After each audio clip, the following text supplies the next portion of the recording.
அடுத்ததாக சிதம்பரத்தை சேர்ந்த ஜாகிர் என்பவர் கேட்குறாரு, 1400 வருடங்களுக்கு முன்பு அரேபிய தேசத்தில் இஸ்லாம் மார்க்கம் இருந்ததா? அரேபிய மக்கள் எந்த மார்க்கத்தை பின்பற்றினார்கள்? முகமது நபி அவர்களுக்கு 40 வயதில் நபிப்பட்டம் கிடைத்ததாக அறிகின்றோம்.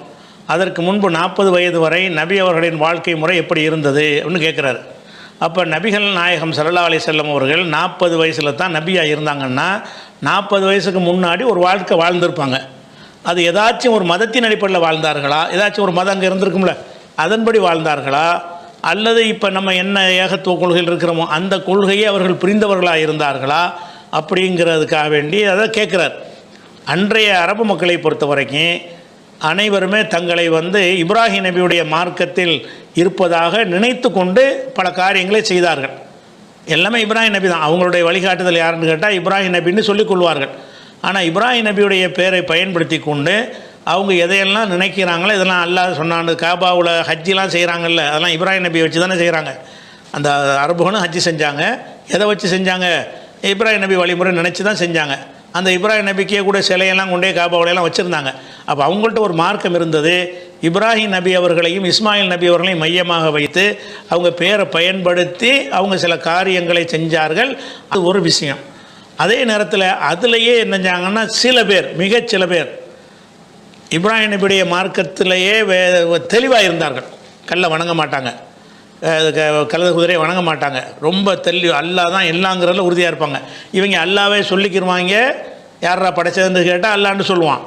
யார் ரிசுக்கு தர்றதுன்னு கேட்டால் அல்லா. ஏன்னா இப்ராஹிம் நபி மார்க்கம் தானே. அந்த மக்கத்து காஃபிர்கள்ட்ட கேட்டோம்னா உன்னை படைச்சது யாருன்னு கேட்டால் அல்லான்னு சொல்லுவாங்க. உனக்கு ரிசுக்கு தர்றது யாருன்னு கேட்டால் அதுவும் அல்லான்றுவாங்க. எல்லாமே அல்லான்றுவாங்க. உன்னை படைச்சது யாருன்னு கேட்டால் அல்லான்றுவாங்க. ஆனாலும் அந்த அல்லாஹ்வை நெருங்குவதற்கு நமக்கு நேரடியாக முடியாது. அதுக்கு சில துணை வேணும். அந்த துணைக்காகத்தான் இந்த லாத்து, உஸ்ஸா, இப்ராஹிம், இஸ்மாயில் இதெல்லாம் நாங்கள் வச்சுக்கிட்டு இருக்கிறோம் அப்படிங்கிறது அவங்களுடைய கொள்கையாக இருந்துச்சு. அதான் இப்ராஹிம் மார்க். நம்ம எப்படி முஸ்லீம்னு சொல்லிக்கொண்டு தர்கா நம்பிக்கைகள் இருக்காங்கல்ல, முஸ்லீம்னு சொல்லிக்கிறான், போய் செத்த பணத்தை போய் வணங்குறான். முஸ்லீம்னு சொல்லிக்கிறான், லா இலாஹ இல்லல்லாஹ்னு சொல்லிக்கொண்டு இறந்து போனவர்களை போய் என்ன செய்கிறான்? வணங்குறான். இவன் நபிகள் நாயகத்துடைய வழிமுறைன்னு சொல்லிக்கொண்டு இவன் எப்படி தப்பாக இருக்கிறான்னு அந்த மாதிரி தான் அவங்க இப்ராஹிம் நபியுடைய வழிமுறைன்னு சொல்லிக்கொண்டு அல்லாவையெல்லாம் சொல்லுவாங்க, அல்லாவையெல்லாம் ஏற்றுக்குருவாங்க. ஏற்றுக்கொண்டு அல்லாவுக்கு இணை கற்பித்தாங்க. அதுதான் அன்றைக்கு இருந்த ஒரு மார்க்கம். அந்த சமூகத்திலேயே தௌஹீதில் இருந்தவர்களும் இருந்தார்கள். அந்த அரபு சமுதாயம், அவங்களுக்கு பேர் சாபியீன்கள். சாபியீன்கள்னு சொன்னால் அவங்க என்ன செய்ய மாட்டாங்க? கல்லெல்லாம் வணங்க மாட்டாங்க. ஒரு இறைவன் தான். இறைவன்னா ஒரே இறைவன் தான். அவனுக்கு உருவமாக கற்பனை செய்ய மாட்டாங்க. இறைவன் ஒருத்தன் இருக்கிறான், அவன் தான் எல்லான்னு சொல்லுவாங்களே தவிர இந்த சிலை வழிபாடு செய்ய மாட்டாங்க. அதே மாதிரி அல்லாவின் பேரால் அறுத்தா தான் சாப்பிடுவாங்க. அந்த லாத்து பேரில், உஸ்ஸா பேர்லன்னு ஒன்று அறுத்தான்னு வைங்க, அதை சாப்பிட மாட்டாங்க. இந்த கொள்கையில் உள்ளவங்க நபிகள் நாயகத்துடைய அந்த காலத்திலேயே, நபியாக ஆகுறதுக்கு முந்தி இருந்த அந்த 40 வயசுக்கு இருக்கல அந்த காலத்திலேயே இப்படிப்பட்ட மக்கள் இருந்தார்கள். அவங்களுக்கு பேர் சாபியீன்கள். சாபியீன்கள்ங்கிற பேரில் அவங்க அந்த காஃபிர்களால் குறிப்பிடப்பட்டார்கள். அவங்க தான் இப்ராஹிம் நபியுடைய மார்க்கத்தை ஒரு பெருமளவுக்கு பின்பற்றினவர்கள், ஷிர்க் வைக்காதவர்கள், அல்லாவுக்கு இணை கற்பிக்காதவர்கள். அதனால தான் முகமது நபி இஸ்லாம் மார்க்கத்தை சொல்லும் பொழுது அவரை சாபின்னு சொன்னாங்க. இந்த சாபிம்பாங்களே அவரை அப்படின்னு கேட்பாங்க. அப்போ இப்ராஹிம் நபிகள் நாயகத்துக்கே பேர் என்ன? சாபின்னு தான் சொன்னாங்க. எதனாலன்னா அந்த சாபிங்கிறவங்க அறிஞ்சு வச்சுருந்தாங்க. அப்போ அந்த மாதிரி ஒரு ரசூலுல்லாஹ்வுக்கு தண்ணி தேவைப்படும். ஒரு பெண் தேடி வருவாங்க. ஒரு பொம்பளை தண்ணி கொண்டு போயிட்டுருப்பாள். அவளை மறித்து என்னமான்னு கேட்கும்போது தண்ணி எங்கே இருக்குன்னா அது ரொம்ப தூரத்தில் இருக்குன்னொன்னே சரி வான்னு சொல்லி நபிகள் நாயகத்தை கூப்பிட்டு வருவாங்க. யார்கிட்ட கூப்பிட்டு போகிறீங்க என்னொன்னே முகமது நபிகிட்ட. அந்த சாபிகிட்டையா கூட்டிகிட்டு போறிய அப்படின்னு அந்த அம்மா கேட்கும். அப்போ நபிகள் நாயகத்துக்கு பேர் என்ன அந்த காலத்தில்? சாபிங்கிற ஒரு இருந்தாங்க. அதே மாதிரி அபூதர் கிஃபாரிங்கிறவர் என்ன செய்வார்ன்னு கேட்டால் ரசூலுல்லாஹ் இஸ்லாத்தை ஏற்றுட்டு போய் காபத்துல்லாஹ்ல போய் சொல்லுவார், இந்த சாபி எப்படி அடிங்க அப்படிம்பாங்க. அவங்களுக்கு அந்த தௌஹீதில் இருக்கிற எல்லாருக்குமே அவங்க வச்ச பேர் என்னன்னு கேட்டால் சாபி தான். இந்த சாபி என்பவர்கள் நபிகள் நாயகத்துடைய காலத்தில் இருந்தார்கள். அப்படி இருந்தால் கூட நபிகள் நாயகம் அவர்கள் அந்த சாபியன்களுடைய கொள்கையில் கூட இருக்கலை. சாபியன்கள் இருந்தாங்களே தவிர சாபியன்கள் கொள்கையில் கூட இருக்கலை. அவங்க ஒன்றுமே அந்த ஊர் மக்கள் எந்த மாதிரி இருந்தாங்களோ அந்த ஒரு நம்பிக்கையில் தான் இருந்தாங்க. அந்த 40 வயசில் தான் அதில் ஒரு அதிருப்தி அடைஞ்சு ஒரு இறைவனை கண்டறிய வேண்டும் என்று ஹிரா குகையில் போய் தவம் இருக்க போகிறாங்க. உதாரணத்துக்கு அதுக்கு முன்னாடி போனீங்கன்னு சொன்னால் அதாவது ஜெயித் இப்னு அம்ர் இப்னு நுஃபைல்னு ஒரு ஆள் இருந்தார். ரசூலுல்லாஹ்வுடைய நபியாக ஆகிறதுக்கு முன்னாடி உள்ள ஒரு காலத்தில் ஜெயித் இப்னு அம்ர் இப்னு நுஃபைல் அப்படின்னு ஒரு ஆள் இருந்தார். இவர் வந்து உமர் ரலியல்லாஹு மாமனார். அப்போ ஜெயித் இப்னு அம்ர் இப்னு நுஃபைல் என்ற ஒரு ஆள். இவர் என்ன செய்வார்னு கேட்டால், இப்ராஹிம் மார்க்கத்தில் நான் ஒருத்தன் தான் இருக்கிறேன், ஒரு பையன் இருக்க மாட்டேங்கிறான்னு சொல்லிகிட்டே இருப்பார். அவர் என்ன செய்கிறாருன்னு கேட்டால், ஜெயித் இப்னு அவர் வந்து ரசூலுல்லாஹ்வுக்கு வஹீலாம் வர்றதுக்கு முன்னாடி ரசூலுல்லாஹ்வை பார்க்க வர்றாரு. ரெண்டு பேரும் சந்திக்கிறாங்க. ரசூல்லாம் தெரியாது, முகமது அப்துல்லாவுடைய மகன் முகமதுங்கிற முறையில் இந்த செய்தி வந்து புகாரில் 5499வது ஹதீஸில் வருகிறது. ரசூலுல்லாஹ்வை சந்திக்க வர்றாரு. வந்தவுடனே ரசூலுல்லாஹ் என்ன செய்கிறாங்கன்னு கேட்டால், அவருக்கு சாப்பாடு வைக்கிறாங்க. வர்றவருக்கு என்ன செய்கிறாங்க, சாப்பாடு வைக்கிறாங்க. என்ன சாப்பாடு வைக்கிறாங்கன்னா, ஒரு சாப்பாட்டு விரிப்பை விரித்து, அதாவது கத்தம இலேஹி ரசூலுல்லாஹி ஸல்லல்லாஹு அலைஹி வஸல்லம், ரசூலுல்லாஹ் அவருக்கு வந்து அவர் முன்னே வைத்தார்கள் சுஃப்ரத்தன், ஒரு சாப்பாட்டு விரிப்பை வைத்தார்கள், ஃபிஹா லஹமுன், அதில் இறைச்சி இருக்குது. இறைச்சியை வச்சு விற்கிறாங்க. இறைச்சி ஒரு சாப்பாட்டு விரிப்பை விரித்து அதில் இறைச்சியை சுட்டுக்கிட்டு வச்சுருப்பாங்க போல இருக்குது. அதை கொண்டா முன்னாடி வைக்கிறாங்க. அவர் என்ன சார்னு கேட்டால், ஃபாபா அக்குல மின்ஹா, இதெல்லாம் சாப்பிட மாட்டேன்ட்டார். சாப்பாடு கொடுத்தது யார்? ரசூலுல்லாஹ்வுக்கு முன்னாடி. ரசூலுல்லாஹ்வுக்கு முன்னாடி சாப்பாடு கொடுத்ததை என்ன செய்கிறாரு, அவர் சாப்பிட மாட்டேங்கிறார். ஏன் சாப்பிட மாட்டேங்கிறார் கேட்கும்போது, இன்னி லா குழு மிம்மா ததுபகுன் அல அன்சாபிக்கும், உங்களுடைய சிலைகளுக்காக நீங்கள் எதை அறுக்கிறீர்களோ அதையும் நான் சாப்பிட மாட்டேன். ஒலாக்குழு இல்லாமா துக்கிரஸ்முல்லாஹி அலைஹி, அல்லாஹ்வுடைய பெயர் கூறப்பட்டதை தவிர வேறு எதையும் நான் சாப்பிட மாட்டேன். நீங்கள் வேறு பேரை சொல்லி அறுத்துருக்கிறீங்கன்னு ரசூலுல்லாஹ்ட்ட அவர் சொல்கிறார். அப்போ ரசூலுல்லாஹ் என்ன மாதிரி அறுத்துருக்குறாங்க? இந்த ஹதீஸு புகாரில் 5499 இருக்குது. அப்போ இறைவன் அல்லாதவர்கள் பேரில் அவங்க அறுக்கிற மாதிரி ரசூலுல்லாஹ் அறுக்கிறாங்க. ரசூலுல்லாஹ் ஆவலை இல்லை. அதுக்கு முன்னாடியே மார்க்கத்தை அறிந்து பேணக்கூடியவர்களாக ரசூலுல்லாஹ் இருக்கலை. மார்க்கண்டா ஒன்றும் தெரியாமல் தான் இருந்தாங்க. அப்போ என்ன செய்கிறாங்கன்னு கேட்டால், ரசூலுல்லாஹ்வுக்கு அவர் பாடம் நடத்துகிறார். எப்படி? இறைச்சி வச்ச உடனே, இறைச்சியெல்லாம் வைக்காத, நீங்கள் வந்து வேறு பேரில் அறுக்கிறீங்க, நான் அறுக்கலைன்னு ரசூலுல்லாஹ் மறுக்கலை. விளங்குதா? ரசூலுல்லாஹ்ட்ட அவர் குற்றம் சாட்டுறாரு. அல்லாஹ் இன்னி லா குழு மிம்மா ததுபகுன் அல அன்சாபிக்கும், உங்கள் சிலைகளுக்காக நீங்கள் அறுப்பவற்றை நான் சாப்பிடுவோன் இல்லை. வல ஆக்குழு இல்லாமா விக்ரஸ்முல்லாஹி அலைஹி, அல்லாஹ்வுடைய பெயர் கூறப்படுமே, அதை தவிர வேறு எதுவுமே நான் சாப்பிட மாட்டேன், அதனால் எடுத்த சாப்பாடை தொட மாட்டேன்ட்டார். ரசூலுல்லாஹ் கொடுத்த அந்த கறி விருந்தை அவர் மறுக்கிறார். எதை சொல்லி மறுக்கிறாரு? நீங்கள்லாம் அல்லாத பேரில் அறுக்கிறீங்க. இப்போ ரசூலுல்லாஹ் எந்த கொள்கையில் இருந்திருக்கிறாங்க? எல்லாம் லாத்து உசான்னா இவன் லாத்து உசான்னு அறுத்துக்க வேண்டியதான். வழங்குதா? அந்த தௌஹீதில் கூட இருக்கல. ரசூல் ஸல்லல்லாஹு அலைஹி வஸல்லம் அவர்கள் அந்த தௌஹீதில் அல்லாஹ்வுக்கு தான் அறுக்கணும் அந்த ஒரு கொள்கை இருக்கு இல்லையா, அந்த கொள்கை கூட இருக்க குற்றமே இல்லை. அவங்களுக்கு அந்த வகி வரல. வகி வராத காலத்தில் என்ன செய்கிறாங்கன்னு கேட்டால், அப்போ அந்த ஜெயித் இப்னு அம்ருடைய அவரை பற்றி ரசூலுல்லாஹ் சொல்லும் பொழுது, இவர் மறுமையில் ஒரு தனி சமுதாயமாக வருவார். இவர் ரொம்ப ரசூலுல்லாஹ் பாராட்டுவாங்க பிற்காலத்தில். ஜெயித் இப்னு அம்ரு இவருடைய மகன் தான் அந்த 10 தோழர்களில் ஒரு ஆளாக வருவார். சயீத் இப்னு ஜெயித். 10 தோழர்கள் இருக்காங்க இல்லையா, அஸரத்துல் முபஷ்ஷரா, அதில் ஒரு ஆள் சயீதுன்னு வருவார். சயீத் யாருன்னா அந்த ஜெயிதுடைய மகன் தான். அப்போ அந்த இவருடைய தகப்பனார். அப்போ ரசூலுல்லாஹ் வந்து என்ன செய்வாங்கன்னா, இவரை வச்சு உங்கள் தகப்பனார் ரொம்ப பாராட்டுவாங்க, இவருடைய சயீதுடைய தகப்பனார். ஏன்னு கேட்டால் அவ்வளோ கொள்கை பிடிப்பு. அதே மாதிரி இந்த உயிரோட பிள்ளைலாம் புதைப்பாங்கல்ல, கொஞ்சம் வசதியாக இருந்தார் இவர். காசை கொடுத்து வாங்கி என்ன செய்வார்னு கேட்டால், உயிரோட உள்ள பிள்ளைகளை வந்து புதைக்க விட மாட்டார். என்னப்பா உனக்கு பிள்ளை வளர்க்க கஷ்டமாக இருக்கா, நான் வளர்க்குறேன் கொண்டான்னு சொல்லி, யாரெல்லாம் பொம்பளை பிள்ளைங்கிறதுக்காக அது புதைக்க போகிறான்னு தெரிஞ்சால் ஓடி போய் அதை தடுப்பார்.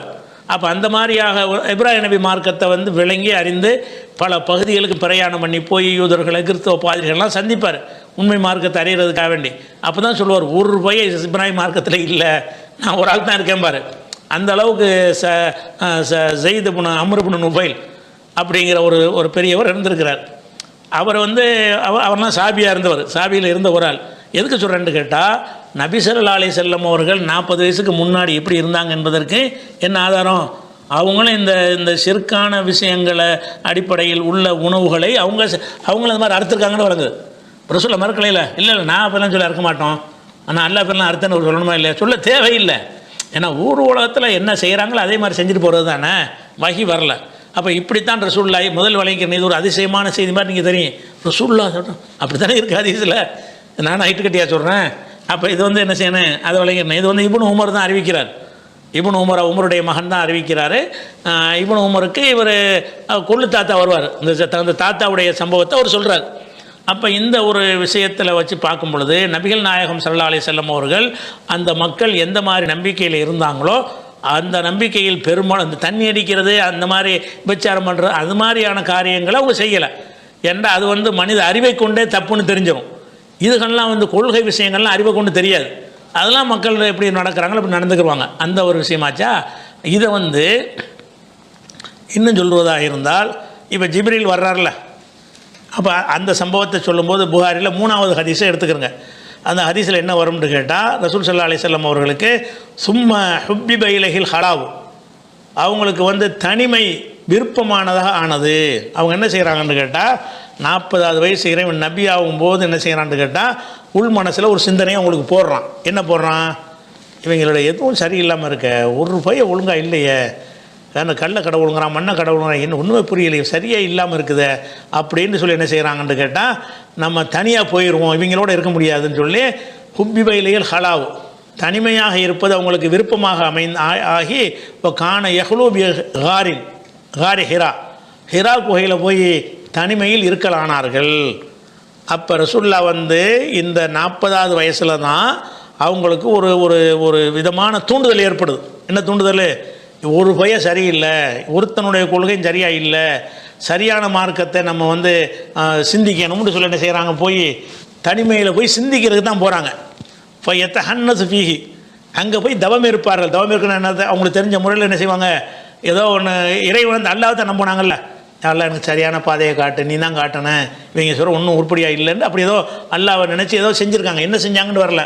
இப்போ ஹன்னஸ் ஃபீஹி, அதில் வந்து தவம் இருந்தார்கள். தவம்னா என்னென்னு கேட்டால், அத்தஅப்புது வணங்குதல், அல்லயாலிய பல இரவுகள் வணங்குவது, தவாத்தில் அததி பல நாட்கள் ஹிராவில் உட்காந்துட்டு வணங்கிக்கிட்டு வணங்கினாங்கன்னா தொழுகைலாம் இப்போ தான் வரல.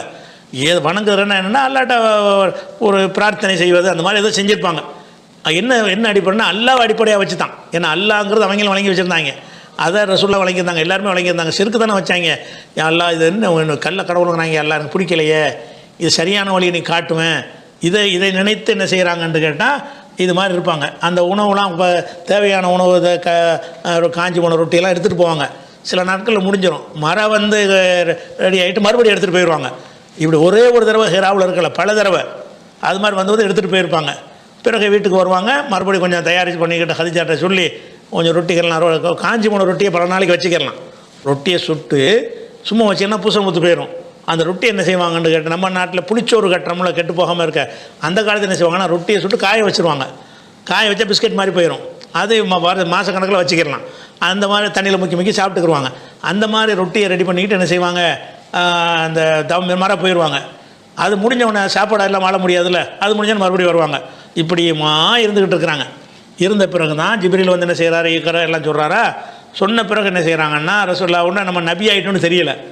அவர் இக்கரண்டு அந்த வசனத்தெல்லாம் கொடுத்துட்டு போயிட்டார். அல்லாஹ்விட்டேருந்து வந்திருக்கேன்னு சொல்லி ஓதி காட்டிட்டு எல்லாம் செஞ்சுட்டு போயிட்டார். போன உடனே ரசூலுல்லாஹ்வுக்கு பயம், படபடப்பு, நடுக்கம், என்ன ஆச்சுன்னு தெரியல எனக்கு. அப்படின்னா என்ன அர்த்தம், அந்த இறை தூதர் ஆனது அவங்களுக்கு தெரியல. வந்து வீட்டில் உட்காந்து என்ன செய்கிறாங்க, பயத்தோடு வீட்டுக்கு வர்றாங்க, என்னை போத்துங்கங்கிறாங்க. அப்போ எனக்கு உயிர் பயம் வந்துருச்சுங்கிறாங்க. ரசூலுல்லாஹ் என்ன செய்கிறாங்க, லக்கது ஹஷீத்தலா நப்சி, எனக்கு உயிர் பயம் வந்து விட்டது, அவரை பார்த்தவொன்னே எனக்கு பயமாயிடுச்சு அப்படிங்கிறாங்க. அப்போ ஹதீஜா நான் என்ன செய்வாங்கன்னு கேட்டால், கவலைப்படாதீங்க கல்லா, வல்லாஹி மா யுஹ்ஸிக அல்லாஹு அபதா, அல்லாஹ் உங்களை இழிவுபடுத்தவே மாட்டான். ஏன்னா நீங்கள் வந்து உறவினர்களை அனுசரிக்கிறீங்க, மற்றவங்களுடைய கஷ்டத்தை நீங்கள் சுமந்துக்கிறீங்க, இல்லாதவங்களுக்காக உழைக்கிறீங்க, விருந்தாளிக்கு விருந்து கொடுக்குறீங்க, இப்படி நல்ல நல்ல காரியங்களாக நீ செஞ்சுட்டு வரும்போது அல்லாஹ் உங்களை வந்து கைவிட மாட்டான் அப்படின்லாம் ஆறுதல் சொல்கிறாங்க. அதுக்கப்புறம் வரக்கா பின் நௌஃபுல் என்ற ஒரு ஆள் பாதிரியாராக இருந்து இந்த இந்து இணை கற்பிப்பவராக இருந்து பாதிரியாராக மாறினவர், கிறிஸ்தவ மதத்துக்கு மாறி அந்த வேதங்கள்லாம் கரைச்சி குடித்த ஒரு ஆளாக இருந்தார் வரக்காங்கிறவர். அவர் வந்து அந்த ஹதீஜா நாய்க்கு வந்து சித்தப்பா மகன், அவங்களோட சின்ன வாப்பாவுடைய மகன் யார், வரக்காங்கிறவர். அண்ணனும் தம்பியும் முறை வரும், அவர்கிட்ட அழைச்சிக்கிட்டு போகிறாங்க. ஏன்னா அந்த வேதங்கள் படித்ததுனால இதுக்கு ஏதாவது விட சொல்லுவாருன்னு சொல்லி இந்த மாதிரி ஒன்றவுடனே நீ கவலைப்படாத, மூசாவிடத்தில் வந்த அந்த நாமூஸ், ஜிப்ரீல் நாமூசுமாங்க, நாமூஸ் தான் உன்ட்ட வந்திருக்கிறாரு, நல்லா தெரியுது, உன்னை வந்து நீ இறை தூதர் ஆகியிருக்கிற, உன்னை வந்து ரொம்ப ஊரை எதிர்க்கும், அப்படி எதிர்க்கும்போது நான் இருந்தேன்னு சொன்னால் உனக்கு பக்கபலமாக இருப்பேன்னு இப்படிலாம் சொன்ன பிறகு தான் அவங்களோட இந்த கவலையை தீர்க்கிறது. அப்போ எப்படி சொல்லுவார், காலில் வரக்கா ஆதன் நாமூஸ் உள்ளது நஸ்ஸல் அல்லாஹு அலா மூசா, மூசாவுக்கு அல்லாஹ் இறக்கி வச்சானே அந்த நாமூஸ் தான் உன்ட்ட வந்தாள், ஜிப்ரீல் நாமூசுமாங்க, ஜிப்ரீல் தான் வந்திருக்கிறாரு. அப்போ யாழை தனி ஃபியா ஜதா லைத்தனி குன்து ஹையா, இது யுஹ்ரிஜ கவுமுக, உன் கூட்டத்தார் உன்னை வெளியேற்றும் போது நான் உயிரோடு இருக்கக்கூடாதா, உன்னை ஊரை விட்டு காலி இந்த கொள்கையை சொன்னால் விட மாட்டாங்களே அப்படின்லாம் அவர் சொல்லுவார். அப்போ இது எதுக்கு சொல்கிறேன்னு கேட்டால், இது அந்த ரசூலுல்லாவுடைய துவக்கத்தில் நபியாக ஆக்கப்பட்ட பிறகு கூட நம்மளை நபி ஆக்கிட்டான்னு உங்களுக்கு தெரியலை. அப்படி ஒன்று எதிர்பார்த்துக்கிட்டோ பிறக்க முந்தைய நபி ஆகிட்டாங்கன்னு புழு வாங்கி இந்த பொய்யான செய்திகளை வச்சுக்கிட்டு பிறக்க முந்தைய நபி அப்படி நபி ஆதமுக்கு முந்தின நபின்லாம் சொல்லுவாங்க. நபியாக ஆகிறதுக்கு வருஷம் போய் என்ன செய்யிருக்காரு, அவங்க அடுத்த வார்த்தை சாப்பிட்ருக்காங்க ரசூலுல்லாஹ். அதுக்கப்புறம் நபியாக ஆன பிறகு கூட பயப்படுறாங்க. எதுக்கு பயப்படுறாங்க? இறை தூதரானதுக்கு. இப்போ ஏதோ ஒரு பேய் பிசாசுன்னு நம்புவாங்கள்ல, அது ஏதோ நம்மளை ஒரு கோளாறு வந்துருச்சு போல இருக்குன்னு தான் பயப்படுறாங்க. அவர் தான் விலைக்கு கோளாறுலாம் கிடையாதுப்பா, ஜிப்ரீல் தான் வந்திருக்காருன்னு சொல்லி நீ சரியான கொள்கையில் தான் இருக்கின்ற பிறகு தான் கொஞ்சம் கொஞ்சமாக அவங்கள்ட்ட ஒரு மாற்றங்கள்லாம் வந்ததை பார்க்குறோம். அதனால தான் 28வது சூறாவில் 86வது வசனத்தில் அல்லாஹ் சொல்லி காட்டுகிறான், ஒமா குந்த தர்ஜு யுல்கா இலைக்கல் கிதாப், முகமதே உனக்கு ஒரு வேதம் வழங்கப்படும் என்று நீ நம்பிக்கொண்டவராக இருக்கவில்லை. இதுக்கு முந்தி நம்ம நபி ஆயிடுவோம், நமக்கு ஒரு வேதம் வரும் நீ நினச்சி கூட பார்க்கலங்கிறான்ல. இவங்க என்ன செய்கிறாங்க, ரசூலுல்லாஹ் முன்னாடியே நபியாக இருந்தாங்க, சின்ன பிள்ளையில நபி ஆகிட்டாங்கன்றவங்க கதையை, குழந்தையாக இருக்கும்போது நபி ஆனாங்கலாம் கதை விடுவாங்க. ஒரு இதுவும் கிடையாது. ரசூலுல்லாஹ் அப்படி ஒரு கான்செப்டே அவங்களுக்கு இருக்கலை. வேதம்னு ஒன்று நமக்கு தரப்பணும், நம்மளை தூதர் இறைவன் ஆக்குவான் என்பது கூட உங்களுக்கு தெரியாதான். அப்படி நல்லா சொல்கிறான். எப்படி சொல்கிறான்? 28-86 வசனத்தில் சொல்கிறான், மா குந்த தர்ஜு, நபியே நீர் எதிர்பார்த்திருக்கவில்லை, யுல்கா இலைக்கல் கிதாப், உனக்கு ஒரு வேதம் வழங்கப்படும் என்று நீ எதிர்பார்த்திருக்கவில்லை, என்னுடைய அருளால் உனக்கு வேதத்தை கொடுத்துருக்குறேன் அப்படின்னு சொல்வதில் இருந்து நபி அவர்கள் அந்த வேதம் கொடுக்கப்படுற தேதிக்கு முன்னாடி வரைக்கும் நமக்கு ஒரு வேதம் கொடுக்கப்படும் என்பதை அறிந்திருக்கவில்லை. அப்படின்னா என்ன மார்க்கத்தில் இருப்பான்னு விளங்கிக்கிறங்க. அதே மாதிரி 42வது சூறாவில் 52வது வசனத்தில் அல்லாஹ் சொல்லி காட்டுகிறான், கதாலிக்கு அவுஹைனா இலைக்கு ரூஹமின் அமரினா, நமது உயிரோட்டமான கட்டளைகளை உமக்கு நாம் அறிவிக்கிறோம் சொல்லிட்டு, மா குந்த தத்ரி, முகமதே இதற்கு முன் நீ அறிந்திருக்கவில்லை, மா குந்த தத்ரி நீ இதற்கு முன் அறிந்திருக்கவில்லை, மல் கிதாபு வேதம்டா என்னன்னு உனக்கு தெரியாது, உலல் ஈமானு ஈமான் என்றால் என்னன்னு உனக்கு தெரியாது. இப்போ உனக்கு நம்ம அறிவித்து தர்றோம்ல இந்த வகை மூலமாக, இதன் மூலமாகத்தான் ஈமானே உனக்கு தெரியும். ஈமான் கொள்றதுங்கிற விஷயம் வேறு, ஈமான்கிறது தெரியுமாங்கிற விஷயம் அதை விட கீழே உள்ளது, அதுவே தெரியாதுங்கிறான்ல. மா குந்த தத்ரி, முகமதை நீ அறிந்திருக்கவில்லை, மல் கிதாபு வேதம் என்றால் என்னன்னு உனக்கு தெரியாது, உலல் ஈமான் ஈமான் என்றால் என்னன்னு உனக்கு தெரியாது. அப்போ எதை நம்பணும், என்ன நம்பணும், அல்லாஹ் ரசூல் மலக்கு ஜின்னு ஒன்றுமே உனக்கு தெரியாது. தெரியாமல் இருந்தாய், நம்ம தான் உயிரோட்டமான வகி மூலமாக உனக்கு அறிவித்திருக்கிறோம் என்று 42வது சூறாவில் 52 வசனத்தில் எல்லாம் சொல்லி காட்டுறான். அதனால தான் எல்லாம் கேட்குறான், அலம் எஜிதுக்க எத்தீமன் ஃபாவா, உன்னை அனாதையாக கண்டு அவன் அரவணைக்கவில்லையா, வஜதக லால்லன் உன்னை வழி தவறியவராக கண்டு ஃபஹதா உனக்கு வழிகாட்டவில்லையா நல்லா கேட்குறான். வழி தவறியவர்னா என்னது? இதான் அல்லாத பேரில் அர்த்தம் திங்கிறதுலாம் வழி தவறுதல் தானே. அவங்கெல்லாம் என்ன செஞ்சாங்களோ அதெல்லாம் செஞ்சாங்க. இந்த ஆபாசமான ஒரு அறிவுபூர்வமாக வெறுக்கத்தக்க காரியங்களை தவிர்த்து மத நம்பிக்கையில் அவங்க என்னென்ன செஞ்சாங்களோ அதெல்லாம் ரசூலுல்லாஹ்ட்ட இருந்திருக்கு. அதனால தான் அல்லாஹ் சொல்லி காட்டுறேன், இப்படி வஜதக லால்லன் உம்மை வழி தவறியவராக அல்லாஹ் கண்டு ஃபஹதா நேர்வழி காட்டினான். அப்போ நேர்வழிக்கு முன்னே என்னவா இருந்தீர்? தவறான வழியில் தான் இருந்தீர். அப்போ நபியாவதற்கு முன்னாடி முஹம்மது ஸல்லல்லாஹு அலைஹி வஸல்லம் அவர்கள் தப்பான கொள்கையில் தான் இருந்தார்கள். அப்படி நல்லா சொல்கிறான், அப்படின்னு நான் சொல்லலை. அப்படி நல்லா என்ன செய்யணும், வஜத லால்னா வழி தவறியவர், வழி தவறியவர்னு நான் ரசூலுல்லாவுக்காக அப்படி சொல்கிறேன். சரியான மொழிபெயர்ப்பு வழிகட்டவர் தான். சரியான மொழிபெயர்ப்பு என்ன சொல்லுவாங்க, லால்னா வழிகட்டவர் தான் சொல்லுவாங்க. அல்லாஹ்வுடைய தூதர் விஷயமாக வர்றதுனால நான் என்ன செய்யணும், வழி தவறியவர்னு அந்த வார்த்தையை போடுறேன். வஜதக லால்லன் உம்மை வழி தவறியவராக அல்லாஹ் கண்டான், ஃபஹதா உமக்கு நேர்வழி காட்டினான் என்று அந்த உல்லுஹா உல்லைலி சூரா இருக்குல்ல, அதில் 93 அதில் 7வது வசனத்தில் இதை அல்லாஹ் சொல்லி காட்டுறான். அப்போ இதில் என்ன வழங்குகிறது, நபிகள் நாயகம் ஸல்லல்லாஹு அலைஹி வஸல்லம் அவர்கள் அந்த மக்கள் எந்த நம்பிக்கையில் இருந்தார்களோ அந்த நம்பிக்கையில் தான் இருந்தார்கள். என்ன ஒழுக்கக்கேடில் இருந்தாங்களோ அதில் இருக்கலை. ஏன்னு கேட்டால் அதில் இருக்கலைங்கிறது குர்ஆன் சொல்லுது. எப்படி லபிஸ்தபீக்கும் உமரமின் கபுலிஹி அஃபலா தாகிலூன், ஏன்ப்பா உங்களோட தானே பல வருடங்கள் வாழ்ந்துருக்கிறேன், என்னை சிந்திக்க மாட்டீங்களா? என்னுடைய வாழ்க்கை எடுத்துக்கிட்டிங்கன்னா பொய் புரட்டு பித்தலாட்டம் வச்சாரம் அது தண்ணி அடிக்கிறது அது அந்த விஷயம்லாம் என்கிட்ட இல்லைப்பா, என்னை நீ பார்த்துருக்கேன் 40 வருஷமாங்கிறாங்க. அப்போ எதில் கிளீனாக இருந்தாங்கன்னு கேட்டால் பர்சனல் லைஃப்பில் அந்த கெட்டது என்று மனித அறிவுகள் தடுக்கும்ல அந்த மாதிரி ஒரு காரியத்தையும் போய் சொன்னார், ஏமாத்தினார், மோசடி செஞ்சார், களவாண்டார், விபச்சாரம் பண்ணார், தண்ணி அடித்தார், இந்த மாதிரி உள்ள விஷயங்களை ஒரு நன்மக்கள் வெறுப்பாங்கள்ல, அப்படியான ஒரு காரியம் நான் செஞ்சதில்லை. அது உனக்கே தெரியும், நீ சிந்திச்சு பாரு. நான் அல்லாஹ்வுடைய தூதர்னு போய் சொல்லுவேனா? அப்படி நல்லா என்ன சார் நபி நீங்கள் சொல்லுங்கள். ஃபக்கத் லபிஸ்து ஃபீக்கும் உமரமின் கப்லிஹி, இதற்கு முன் பல வருடங்கள் நான் உங்களோட வாழ்ந்திருக்கிறேன். அஃபலா தாக்களோட சிந்திக்க மாட்டீர்களா? அப்போ ரசூலுல்லாஹ் பொறுத்த வரைக்கும் ரெண்டாக நீங்கள் பிரிக்கணும். இந்த பர்சனல் லைஃப்பை பொறுத்த வரைக்கும் பரிசுத்தமாக இருந்தார்கள். மார்க்க நம்பிக்கையை பொறுத்த வரைக்கும் அவங்க நம்பிக்கையில் அவங்களும் இருந்தாங்க. மக்கா காஃபிருடைய நம்பிக்கை என்னவா இருந்துச்சோ அதில் தான் இருந்தாங்க. அதனால தான் ஈமான்டா தெரியாதுங்கிறான்ல. உனக்கு ஈமான்டா என்னென்னு தெரியாது, வேதம்னா என்னென்னு தெரியாது, நீ வழி தவறியராக இருந்தாய், நான் தான் உனக்கு வழிகாட்டினேன். அவங்களும் ரசூலுல்லாஹ் நினைச்சாங்க நமக்கு என்னமோ ஏற்படுத்தினேன், செத்துடலாமோன்னு நினைச்சேங்கிறாங்களே. செத்துடலாமோ நினைக்கிற அளவுக்கு ஜிப்ரீல் வந்த பிறகு நினைக்கிறாங்கன்னு சொன்னால் அவங்களுக்கு அந்த மார்க்கம்ங்கிற 40 வயசில் அல்லாஹ் சொன்ன பிறகு தான் அந்த மார்க்கத்தின் அந்த இந்த நம்பிக்கை அவங்களுக்கு வருகிறது. அதுக்கு முந்தி கிடையாது. ஸைத் இப்னு அம்ர் இப்னு நுஃபைல்கிட்ட இருந்த மாதிரியான ஒரு மார்க்கத்தில் கூட அவங்க இருக்கவில்லை. இதுதான் விஷயம். இது ஆதாரத்தோடு ஒரு விஷயம். ஆனால் வழங்காமல் என்ன செய்வாங்க, இதுக்கு முன்னாடி திட்டுவாங்க.